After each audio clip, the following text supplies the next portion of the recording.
الحمد لله الكريم ذي المنن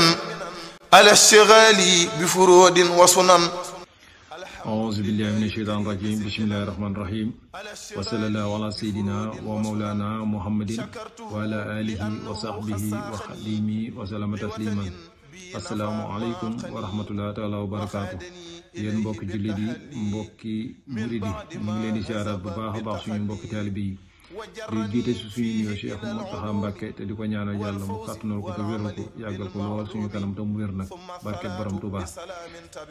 li ñuy fas yéene ñëw tey jii mooy li jëm ci wàllu liggéey bi nga xamante ni sumb nañ ko fas yéene ko liggéey Cheikhul Khadim fii si Suède gii ñu nekk fii si Stockholm muy kër Serigne Touba boo xam ne bëgg nañ ko fi ñun ñii ñëpp dëkk bi yëpp xam nañ ne bëgg nañ ko Serigne Touba. loolu nag li koy def moom xam naa ne lañ ci doon wax rek mooy dooy wax kese foog mu ami koppar waaw la joxoon na ñu ne woon nag nañ koy jaayante di ko def chaque weer kenn ku nekk la nga amal kës néew ñu koy def chaque weer dina gis ne dafa am sooxe bu rëy ba taxoon ci loolu ñu woote woon bisu jaayante boo xamante ni kat nañu namat pas-pas yi la tudd namat pas-pas yi te fas yéene dox jëm ci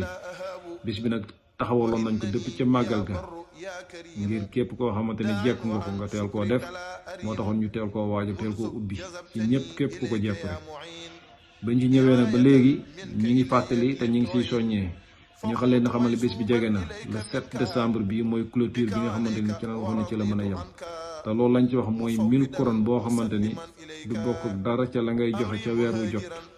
loolu jotewut ak dara la ngay joxe ca weer wu jot loolu ñu ngi koy woo di si woo bépp mbokki taalibe bi 1000 couronnes moom mooy li si gën a tuuti comme li nga xamante ni kay joxe weer war na ko ci kii nga xamante ni xëy na xamagul fan lay joxe ak nan lay joxe moom na tàmbale ci 1000 couronnes rek te xam ne 1000 couronnes moom mooy lu munta ñàkk te moom lañ sax bépp mbokki taalibe bi yéene ji nag mooy ñu amoon junniy murit kenn ku nekk bindu 1000 couronnes 1000 couronnes bu ñu koy xool mooy 100 euros yoo xamante ni dafay war murit bu ne benn murit bu nekk bindu 100 euros ñu jéem koo dajale nu mu toll ñu dugal ko ci liggéey bi incha allah le 7 décembre bi ñu jëm moo taxoon ñu ne woon nañ dugg def vidéo bi te jëmale ko ci mbokki taalibe bi yëpp xam naa kon kàddu gi du mën a bari ndax kàddu woote la kàddu soññee la kàddu fekkante la kon na xam naa ñu ngi leen ci woo te di leen ko yëgal incha allah dinañ ñëwaat ci fan nañ koy defee ak ban waxtu nañ koy amal ca bis ba le 7 ba incha allah si kàttan yàlla ak suñu borom